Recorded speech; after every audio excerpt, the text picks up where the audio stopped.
speaker. Emma is the second speaker, right? On the con team, which one did you say was first? Okay. Shreyas is the first speaker. Connor is the second speaker. And you guys are speaking second. And they will be speaking second, so it will go pro-con as well.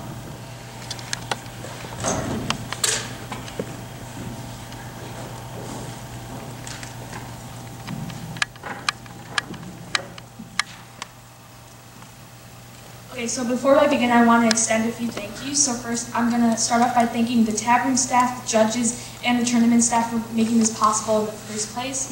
And I would also like to thank the entire Munster debate team for always being there to support everyone on the team, including me. And I want to thank our coach, Jessica, who still managed to coach us through Skype all the time throughout this year, as well as Mr. Buck, Mrs. Meyer, Mr. Kennedy, and Mrs. Kennedy. I also want to thank my parents for teaching me about hard work and being there every step of the way, even when it involved them waking up at 4 a.m. on the morning on Saturdays, just to get me ready. I am really thankful to them. I would also like to thank the entire PF squad. I'm so thankful to them. I'm thankful for Nick and Melissa because they never let me accept defeat, and for Brianna and Mimi for always being there to support me. And of course, Shreyas and Connor, because I never will be able to explain the role that these two guys have played in my life.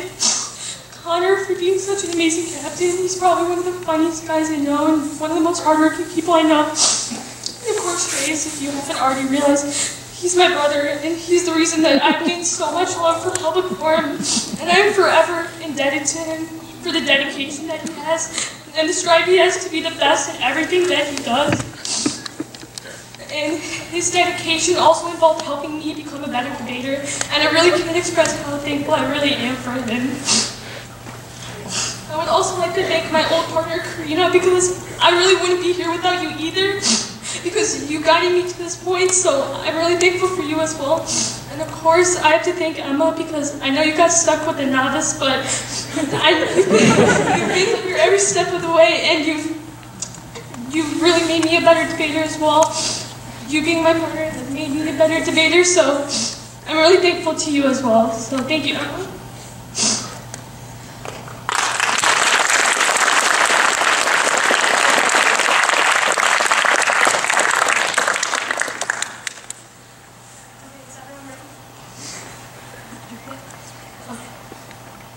Then let's begin. We affirm resolve Spain should grant Catalonia its independence. First, as an observation, we would like to point out that Catalonian secession is inevitable. The more instant states that the Catalan independence movement has only been getting stronger. Pro-independence had always held a minority of less than 20%, but has recently grown to a 90% majority in Catalonia. In addition, Puigdemont, the Catalonian president, and his party vowed that they are willing to enter a prolonged battle for independence. This means that if independence is not granted, the Catalonian movement will only mobilize further. Paraines of GRI states that the longer the atmosphere of insecurity and uncertainty in Catalonia persists, the more significant the consequences will be. That's why the Atlantic concludes that the Catalans will push even harder for independence if it is not granted now. In the pro-world, Spain grants Catalonia independence now, while in the con world, independence is forced upon Spain. Contention 1. Suppression of minority rights and welfare. During the Catalonian referendum in October 2017, Spanish National Police forcibly blocked voting, physically removed voters from polling stations, and attacked civilians with batons and rubber bullets. Catalan emergency officials reported 900 Catalans were injured by the police actions. Madrid's handling of this referendum vote gives credence to the claim that Catalans are mistreated under Spanish rule. Cambridge University elaborates on this by saying that when a group is denied access to their political, economic, and cultural rights, then they become entitled to self-determination. The Spanish government denied the Catalonian people the right to vote and their freedom of speech and assembly during the referendum.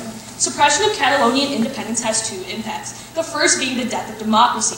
The Foundation of Economic Education finds in 2017 that the use of violence to enforce laws inevitably leads to less democracy. The Economist explains why less democracy is bad for two reasons. First, less democratic regions are more likely to go to war, and second, they find it harder to fight corruption.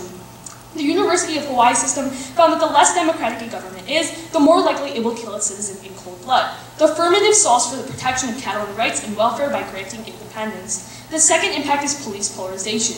According to James Badcock of The Telegraph, Spain has been purging the Catalonian police force of pro-independence officers in order to increase their control over Catalonia. Researchers at the University of Colorado explain that polarization makes managing and resolving conflicts much more difficult, which leads to ineffective policing in Catalonia. We solve for polarization, which leads to ineffective conflict resolutions by granting independence. Contention to the revenue avenue. According to Paluzzi, Catalonia is exploited economically as Catalans represent 16% of Spain's population and contribute 20% of Spain's taxes, yet they only receive 14% back in public expenses. Brendan Ports elaborates on this by saying that Spain subjected the Catalan region to a severe credit crisis, billion-euro bank issues, and soaring unemployment. All these issues were much less severe or non-existent in Catalonia, yet the Catalans still had to pay for Spanish indiscretions through taxes. Without independence, Catalonia will continually be subjected to Spanish instability. Granting independence has two impacts, the first being cultural homogeneity. According to Penella Stahl, professor of economics at University of London, Catalonian secession would cause the citizens of the state to be more homogeneous and better aligned with the central government. Cultural homogeneity is important as it triggers economic development because according to the National Review, people were more inclined to cooperate and get things done when the people they are working with have similar views. The second impact is a better Catalonia. Secession means that Catalonia can keep more of its own tax revenues. According to Przemyk of The Guardian, the extra 20 billion euros Catalan taxpayers provide yearly to Madrid could be invested into social welfare, education, and infrastructure in Catalonia. The OECD reports that a country's total economic wealth is important, as higher economic wealth means improved access to quality education, healthcare, and housing. 20 billion euros would inevitably lead to a better quality of life for all the Catalonian citizens. So for these reasons, we affirm.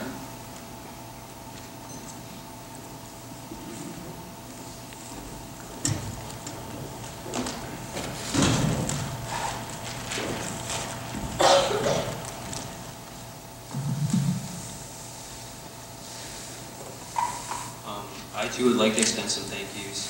First to the tournament staff, to the TAP staff, to the judges. You all make this tournament run smoothly. We couldn't have had this tournament without you. I'd also like to thank my parents again. They allow me to participate in this event. They encourage me. They help me through every step of the way, and I couldn't be here without them. And specifically, I'd like to shout out my Munster debate team for supporting me, always encouraging me. Specifically the PF squad, Nikki, Melissa, Priyana, and Mimi. You guys are always there for me. And some other people on the team like Ron, Color, Callie, Scott, George. You guys are always there supporting me every step of the way, telling me I can get to that final round, and I finally did. And then I'd like to thank my coaches, Jessica, Mr. and Mrs. Kennedy, and Mr. Buck. And I'd like to give a special shout out to Jessica. She lives in Washington, D.C., but she still coaches us for debate because she loves us so much, she cares so much. And then I'd like to thank my competitors, everyone here in this room who does Public Forum, who does Lincoln Douglas, who does policy or World Schools. You guys make debate what it is. It wouldn't be so fun without you. And I'd like to shout out very specifically the Hoosier Debate Camp Lab, Ron Underwood, Alia, Ben Taylor, and Kevin Cow. All you guys made this a really fun experience. And two old partners I want to shout out again, Priyana and Matt Marzowski. Matt was my partner for about 3 weeks before I went to Priyana. And then Connor's been my partner for the last few years. And then my opponent, Shriya and Emma. So yeah, obviously Shriya is my sister, and Emma's one of my great friends. And having this final round against them, means a lot to me. And finally, for my partner Connor, I couldn't have thought of anyone better to spend the last few years with. I owe a great amount of my success to you, and Nationals this year is going to be a bittersweet goodbye. So, with that being said,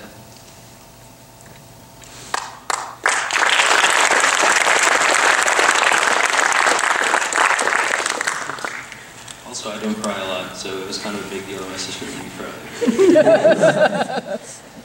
So with that being said, let's begin. Because staying together is better than breaking up, Connor 98 resolved. Spain should grant Catalonia its independence. Contention 1 is money talks. There are 4 ways in which Catalan independence greatly harms the surrounding economy.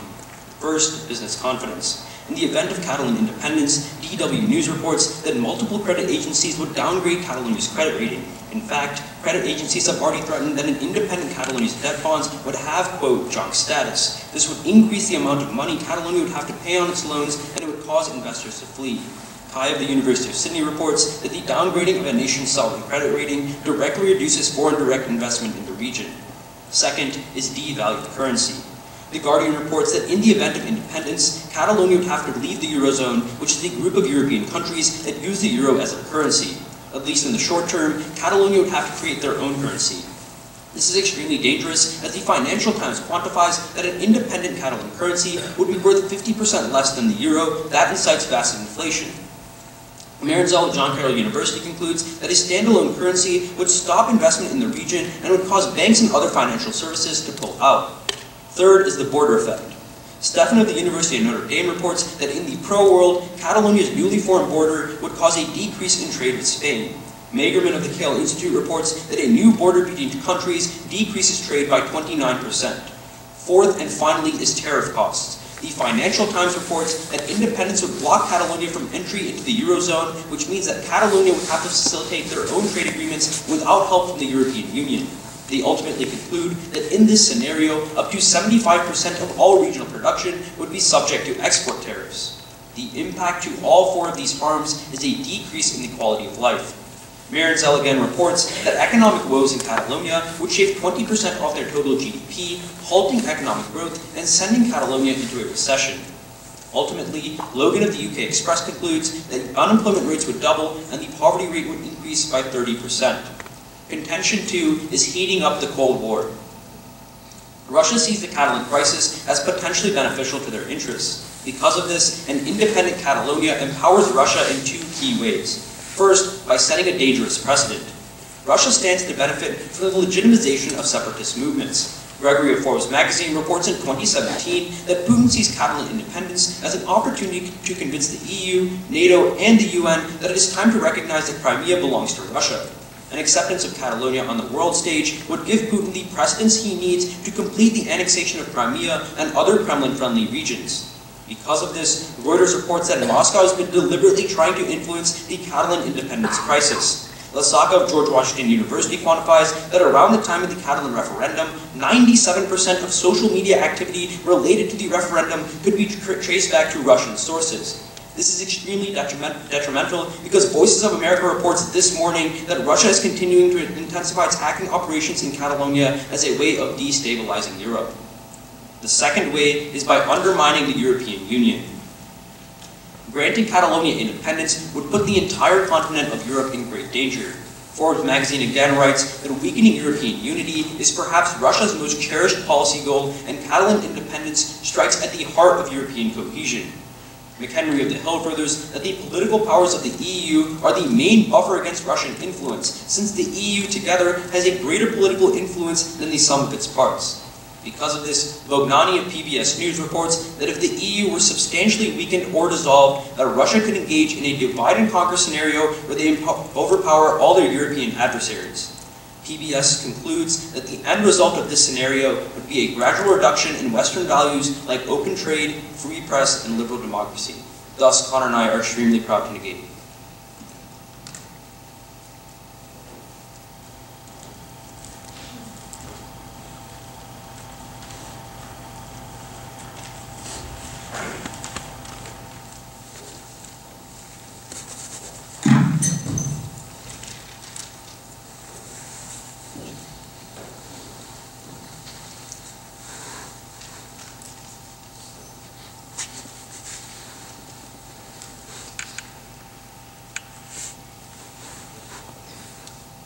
Yeah, so you talk about how they're going to leave the Eurozone and they're going to have to form their own currency, but don't we see in the current in the status quo that there's certain countries that use the euro and are not in the EU, like Kosovo and Montenegro? So, what's really problematic about countries that use the euro without actually being in the EU is they can't control things like the exchange rates and the interest rates. What we uniquely tell you is new countries need to decrease the value of their currency so that they can have more imports and exports. That stimulates their economy. We tell you that if Catalonia adopts the euro unilaterally without being in the EU, they'd have no control of that. That hurts their economy even more. Now, can I have a question? Sure.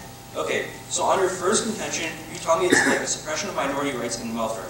Yeah. So, if we're talking about welfare, how much will it cost Catalonia to provide welfare for their citizens if they're independent? I don't know, are you going to tell me? I mean, Connor can bring this up, but what JP Morgan estimates is that it's around $42 billion for Catalonia to actually provide welfare that Spain does right now. Even insofar as you tell me that we only saved $20 billion by affirming the resolution, how are you going to provide welfare to the Catalan people? So we state that they're going to have that extra tax revenue, and we also show you in the cultural homogeneity that they're going to instill economic development in Catalonia simply because their people are going to be more homogenous. So yes, you're talking about this $42 billion, but we also show you that there will be economic development in Catalonia.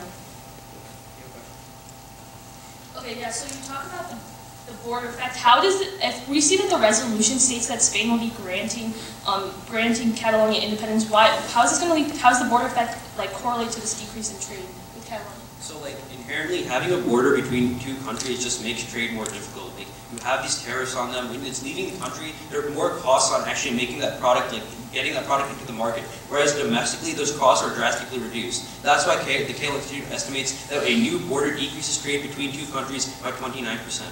Okay, can I have another question? Yeah. Okay, so on the death of democracy, if you're telling me it's like it's democratic to affirm the resolution, doesn't that necessitate that a majority of the people support Catalan independence? Yes, and we show you that the Catalan independence movement has been getting stronger. We cite to 3 different warrants. We show you the 90% majority. We show you that they're not willing for compromise. So we're showing that yes, they have the majority vote. Wait, so that 90% statistic, wasn't that only like a 40% turnout in that election? How can we weigh that to say that like, the majority of people in Catalonia actually want independence? Because the 42% turnout was based off voter suppression. So actually you would have seen more people turn out, but if the Spanish government hadn't reacted the way they did so violently, you would have seen more turnout. Okay, so like what if we looked at the parliamentary election on December where 80% of the population turned out? Who won the most seats in the parliament? I believe pro-union did. They gave them a popular majority vote, and so they gained more seats. Doesn't that indicate the trend that Catalans actually don't want independence, but rather are forcing toward, like, moving toward unity? But we'll also bring up that yes, they have the popular majority, but we also show you that they have collectively a majority in parliament. Time. I'll start your time now.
You used 1 minute and 7 seconds.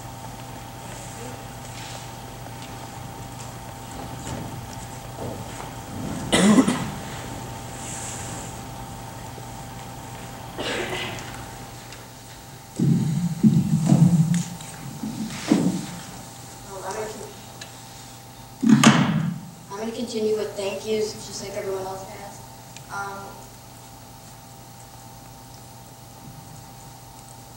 First, Shriya had an amazing speech, and I don't think I will compare. She actually made me cry too.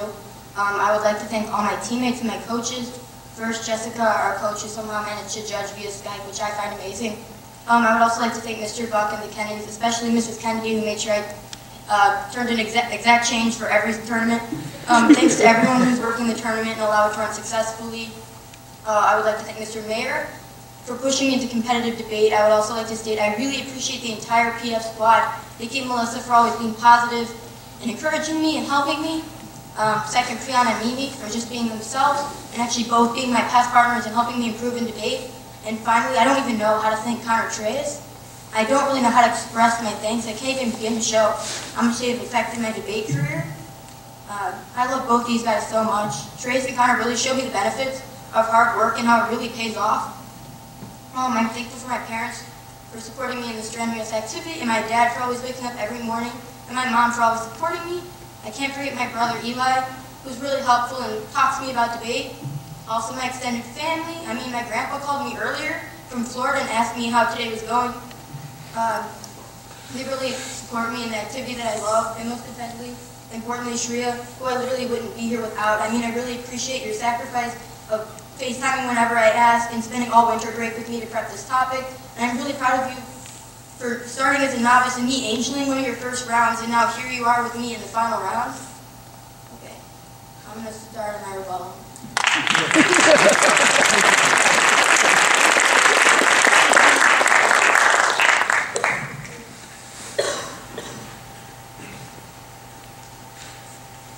Okay, is all the judges ready? Yeah, Shriya? Shriya's in home? Okay, to first respond to business confidence, I'll have 5 responses here.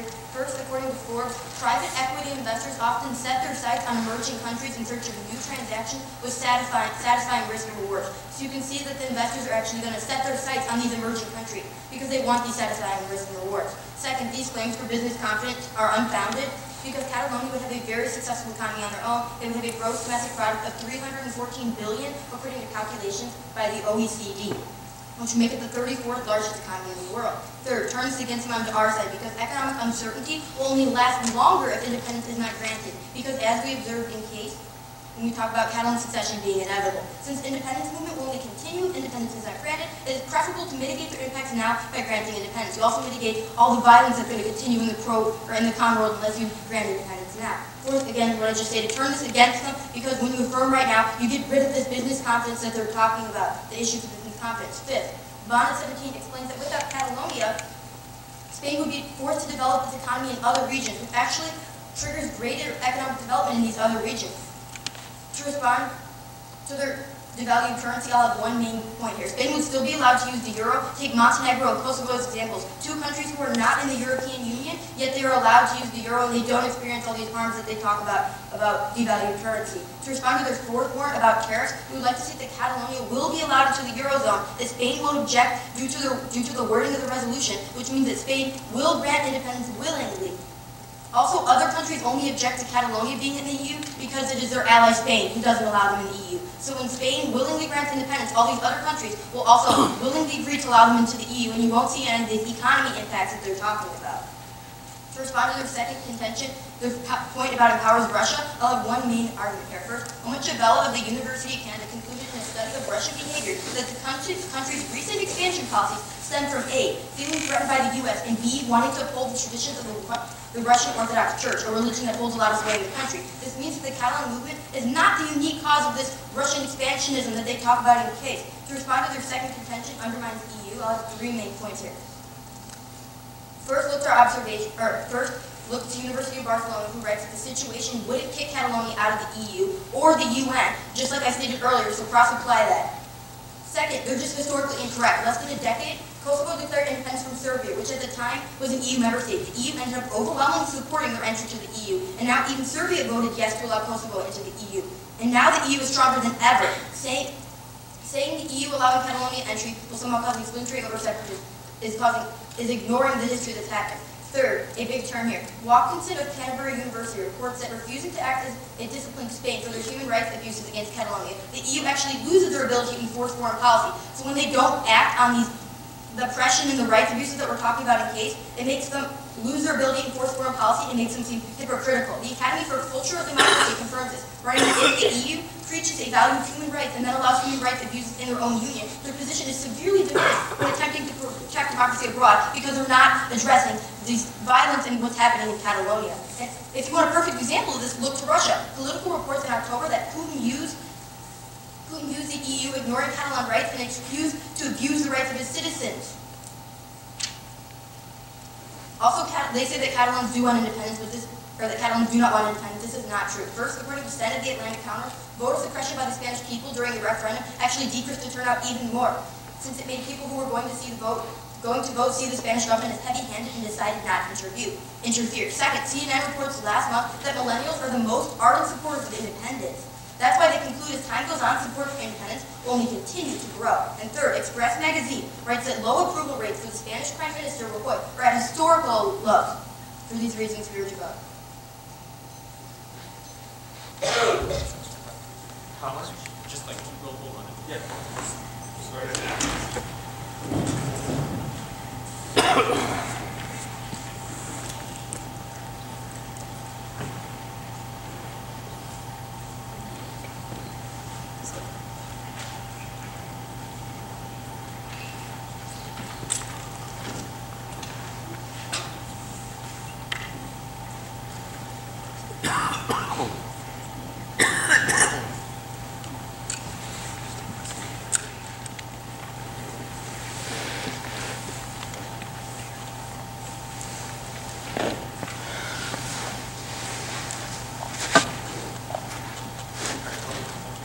40 seconds.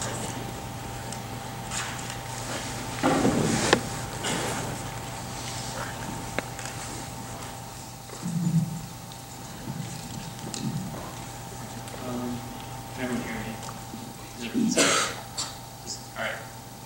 A bit characteristically, like everyone else, I'm going to have some thank yous and I'll just get into the case. First, I'd also like to thank the tournament staff, tab staff, judges, and basically everyone who helped this tournament run smoothly.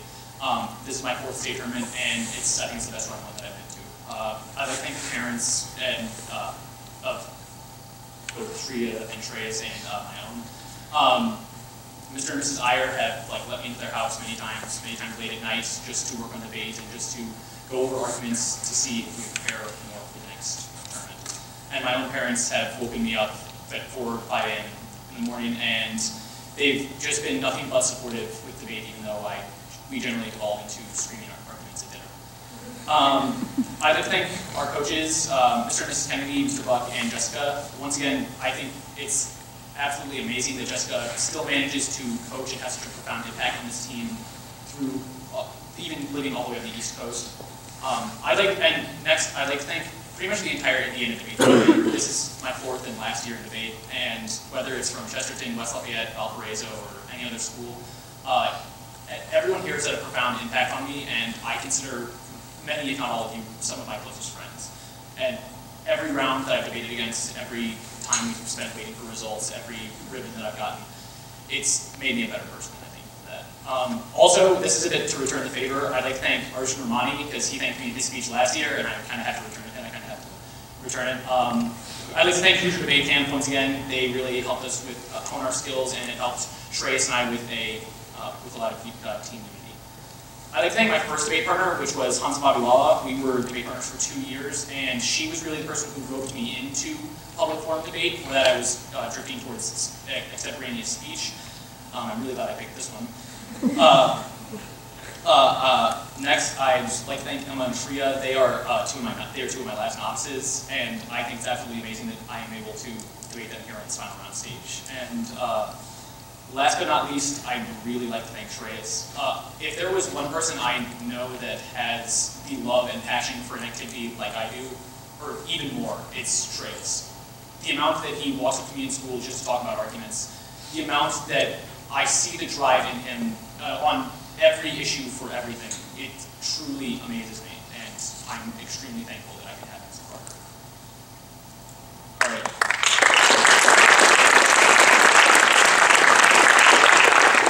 So with that being said, the judges ready? Trace. All right. Okay, let's start on their observation when they tell you secession from Catalonia is inevitable. We're going to give you 3 reasons why that's not true. First, we need to look to the election with the largest scope. The parliamentary election on December 21st, which had over 80% turnout from Catalan voters, pro-unity parties gained a parliamentary vote. They received 50.7% of the vote, while pro-secessionist movements only captured 47% of the vote. Right there, you see a majority of Catalan voters do not support independence. But second, Voices of American News reports last week that the coalition of secessionist parties that governs Catalonia is growing increasingly fragile and is threatening to fall apart totally because they can't agree on what secession means. Third, and finally, Reuters reports in 2017 that most independence leaders have privately said that they would drop independence claims if only they were given tax autonomy like the Basque region. That means that you can access all their sovereignty through reform rather than full-out independence. Let's move on to their first contention when they talk to you about the oppression of minority rights. The first thing you can do is crossify what I tell you in the observation that a majority of Catalan citizens do not want independence. But by granting them independence in spite of public opposition, you're going to be granting 2 harms. First, Barron of the World Bulletin reports that allowing secession under the doctrine of self-determination would only increase the power of secessionists, leading to more conflict between those who are pro-European unity and those who are anti-European unity. This only increases the violence in the pro-world. But second, Priest of Purdue University finds that minority efforts to secede under the doctrine of self-determination lead to civil strife, regional instability, and large influxes of refugees because regional governments literally cannot provide for their citizens. Their first impact is talking about the death of democracy. You're going to turn this against them for 2 reasons. First, the University of Barcelona explains that the leaders of the Catalan movement are picking and choosing what Spanish rules they want to follow, destroying the democratic state and eroding the rule of law. Project Syndicate corroborates, stating that the independence movement is anything but democratic. But second, Shreysman of the Washington Post explains that economic development is a prerequisite to an established democracy, meaning that if we prove Catalonia is better off economically than the status quo, then we are winning democracy more. But second, they talk about police polarization. This is a lot about police brutality. We're going to have three responses. First, they really misconstrue this argument when they talk about voter suppression. The Atlantic reports that most violent altercations in the Catalan referendum were started by radically pro-secessionist protesters, and the police were only moving to ensure order. But second, the problem is solving itself. Deutsche Welle News reports on December 27th that Spain began pulling out all non-essential police troops, ending the Spanish occupation, and ensuring that there would be no further of these abuses. But finally, we would contend that a Catalan government without support from an established state would be harmful, since they don't have adequate defense infrastructure. Think about it. If I am starting a government and I do not have anyone to rely on, then my police forces or my defense forces are going to be severely hindered. Their second contention is talking about the revenue avenue.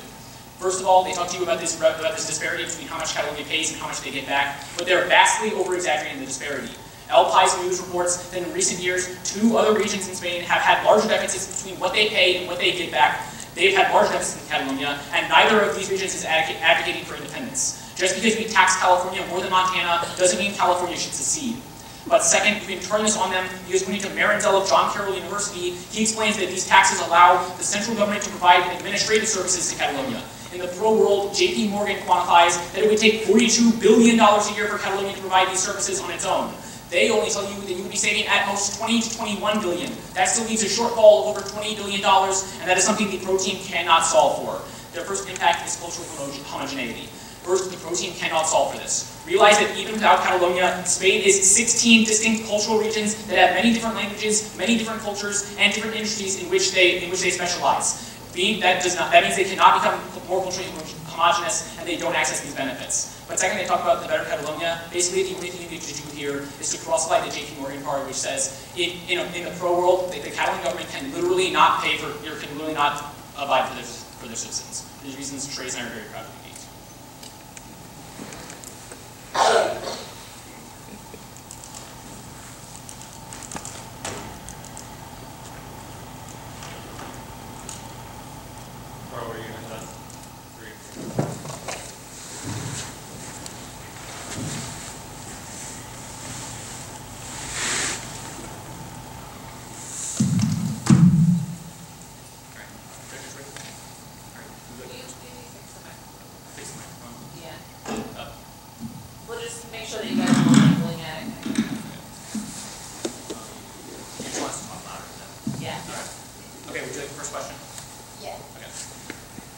So you talk about like tariffs and then how they won't be allowed in the EU, but so how will you still have tariffs if they are going to be allowed in the EU? Okay, so there are a few major problems with the argument you're making. The main precedent you cite is Kosovo.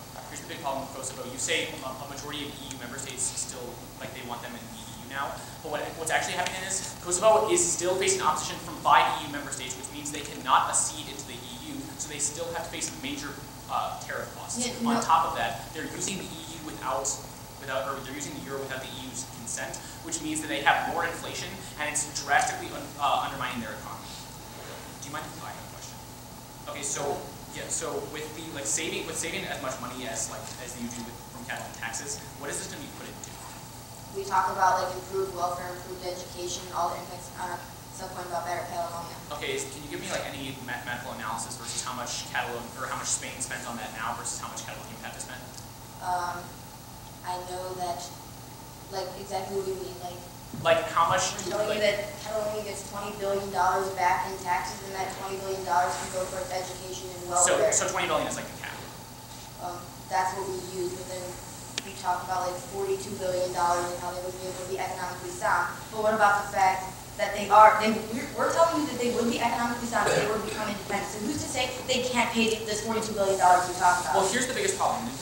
Your main argument is hinged on the fact that they get into the European Union. Insofar as the fact that even if all member states agree to letting you into the European Union, it still takes 8 to 10 years to enter. We would say that a lot of these economic harms are still going to materialize regardless if they get into the EU. Okay, don't separatist movements go to the top of the EU waiting list once they become independent? We would disagree. Both Montenegro and Kosovo are still on the waiting list, and they and Brexit has made it so there's no action on Kosovo anymore. So so Kosovo and Montenegro, like you just talked about earlier, you say Kosovo has been having conversations and about being into the EU. So it's not like they're not trying to be in the EU. It's attempting to happen right now. But they have a different situation than Catalonia. And Montenegro also has a different situation than Catalonia. Okay, good question.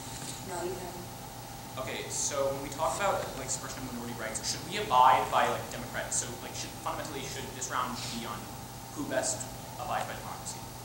I mean, we tell you in your case that there is a large amount of people who support independence, and you tell me that there's not, like people don't support independence. So they're very contradicting, but I say we should follow the amount of people who support independence versus who don't support independence. Well, why? Like, what's the warrant for that? Because then you're abiding by democracy, like you just said. Yeah, like you want to abide by the people who want independence or not independence. Well, and we have opposing viewpoints. The only thing is, if we abide by the one that has, if we abide by the election that has more higher turnout and higher and like more legitimacy, then we would see the flow like on. Would you like to take part time? Yes.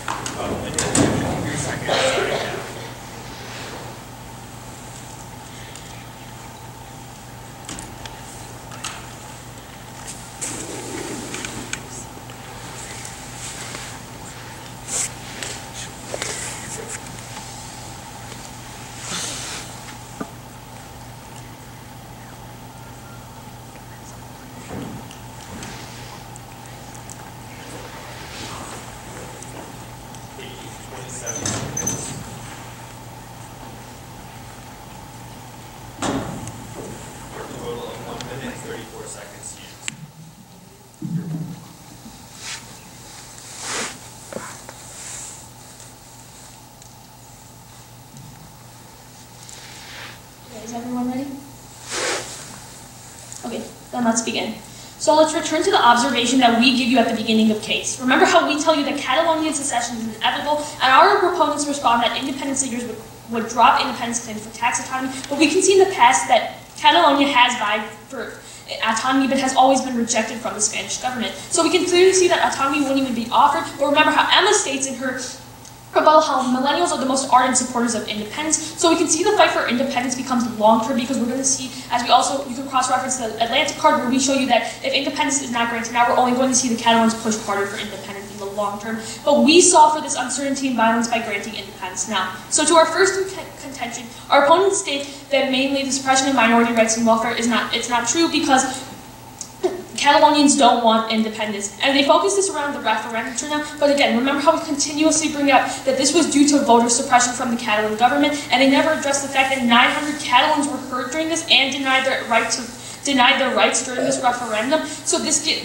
no justification for the way the Spanish government reacted to this referendum by hurting 900 Catalans and denying their rights. Now, for both our impacts of death of democracy and police polarization, our opponents completely confused. Remember, in death of democracy, we're saying violent law enforcement leads to less democracy.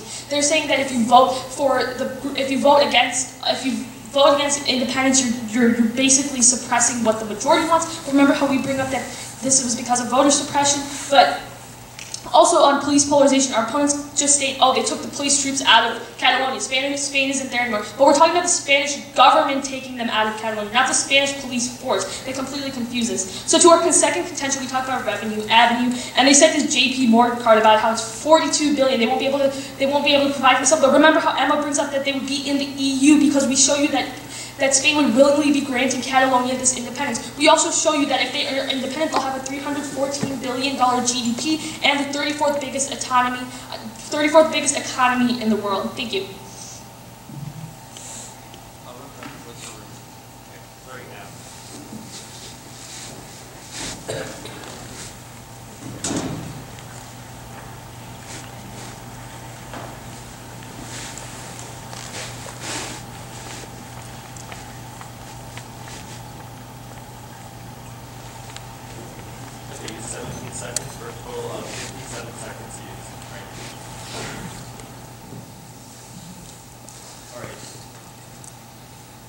The order is going to go on observation, 3 voting issues.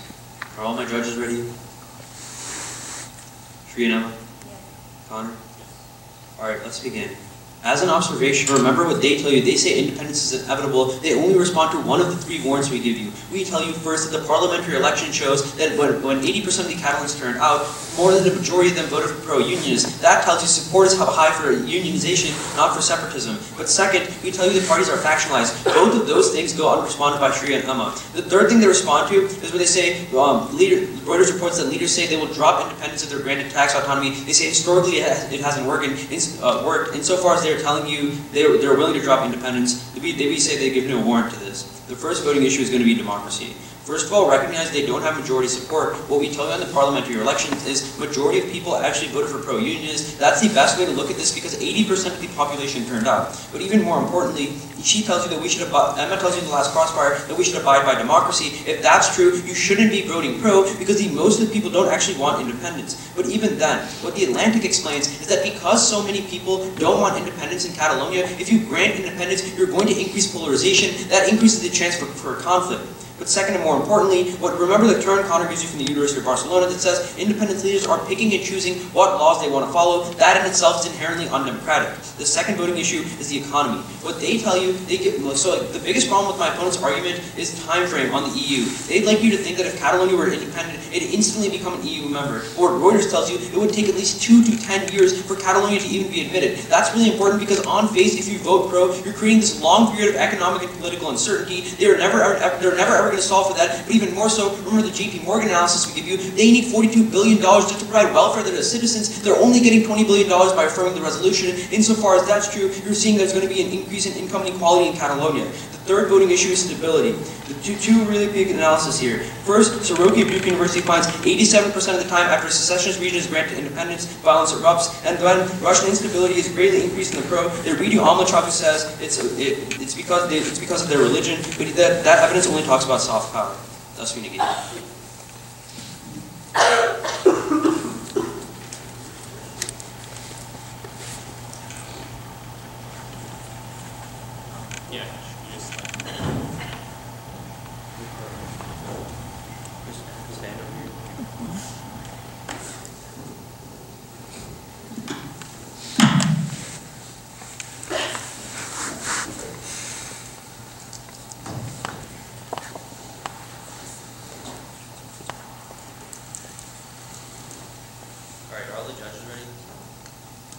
Please speak up. Okay.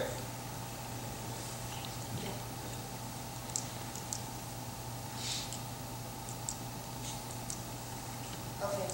So when you talk about business confidence, you talk about like a decrease in foreign investment. Why would foreign investment actually increase once you're granted independence? Because the countries that are having these like business confidence realize, oh, this country as economically sound, let's invest. It's like when, as an individual, you get a credit score, right? And a bank won't give you a loan if you have a really bad credit score. In the same way, countries get credit scores like that. Okay, what's the warrant to have a bad credit score? Wait, no. Like, why would you have a bad credit score? Credit agencies, because they don't know what the economy is going to be like. Economic policies fundamentally change when they become a separate country. Yes, Credit agencies in Europe have already said, we're going to demote Catalonia's credit rating to, quote, junk status. That means investors don't want to invest in places that have junk status. They want to invest in places that they know have really good credit, so they know they get returns on their loans. Yeah, wouldn't credits increase once they became independent and they realized, oh, we know what your government's going to look like, we know what your economy's going to look like, we know what your borders are going to look like, we know that you'll be economically sound, so now we can invest in your credit score is going to improve. No. That wouldn't happen for a few reasons. First of all, what Shreyas tells you in the summary is that there's going to be at least 2 to 10 years of economic uncertainty because even if they get an EU vote, then it takes 2 to 10 years for a session into the European Union. But on top of that, the border effect says, oh, now that there's a border, we're less likely to trade with them, and we can get our goods cheaper from somewhere like France or Liechtenstein. We're going to trade with them. In that way, trade decreases, and it makes it less likely that investors put their money in there. So you talk a lot about empowering Russia, but what do you say to the fact that, like, Emma brings up the fact that Russia's actually using this movement as an excuse to abuse their citizens, and we saw that in the referendum, and that we also show you that by Spain not acting on this, that they're actually looking hypocritical. All right, so there's a few pieces of historical evidence to look at. First of all, what all 17 members of the intelligence community in the United States have said is that Russia engaged in meddling in our elections, either by primary or secondary means. Yeah, what The Guardian says is that they engaged in meddling through Brexit to encourage Britain leading the European Union. What does that have to do with that using movements to abuse citizens? No, all we're saying is Russia is gaining traction. They've meddled in the US elections, they've meddled in Brexit, and now they're meddling in Catalonia. What they want is a breakup of the EU because they dissolve the EU means a stronger Russia, they have an increased presence in Europe, and that's their most cherished policy. Yeah, sure. So like, if you tell me that democracy is this really great thing, why are we listening to the voice of the minority insofar as the majority of people don't actually want independence? Yeah, so we have really contradictory evidence here. You say majority of people don't want, we say majority of people do want, and there's like an increase in the millennials who want independence. And okay, but like when you take it, like you say like the millennials, when you look at it holistically, when you take like the parliamentary elections had 80% turnout, you saw that like unionist parties gained 51% of the vote. At that point, we show you that democracy is actually flowing to the con side. You have 26 seconds left to press. Jeff, take it.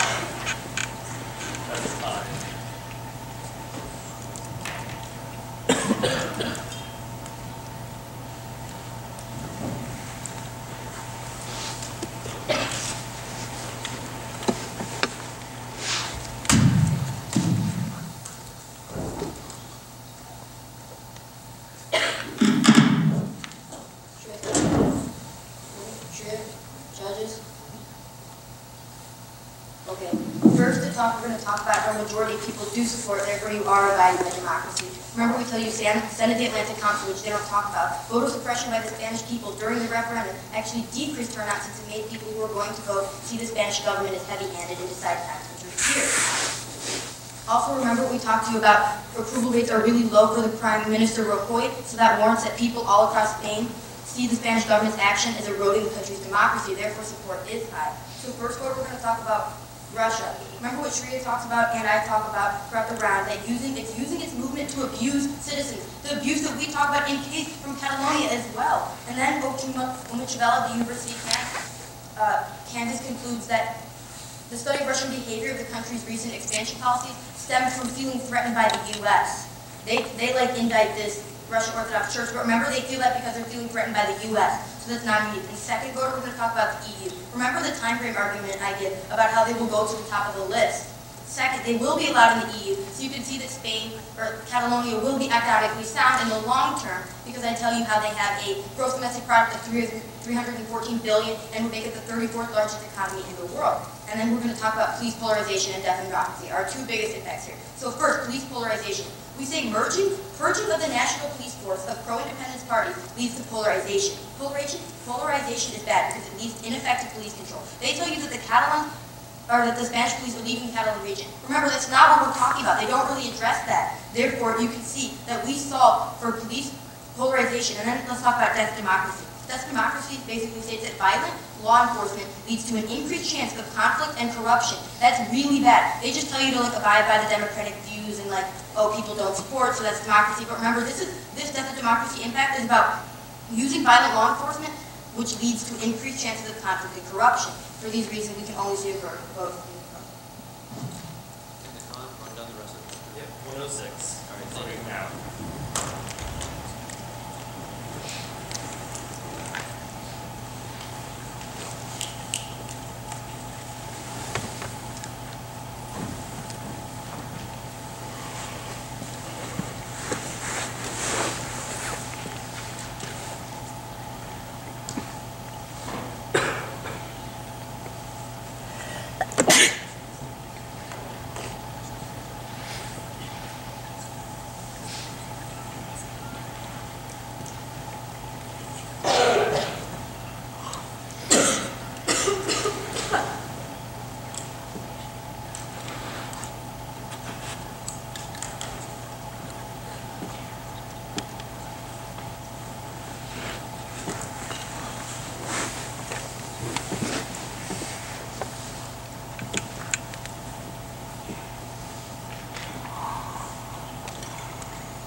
again, it's going to be one observation and 3 voting issues. So that being said, are the judges ready?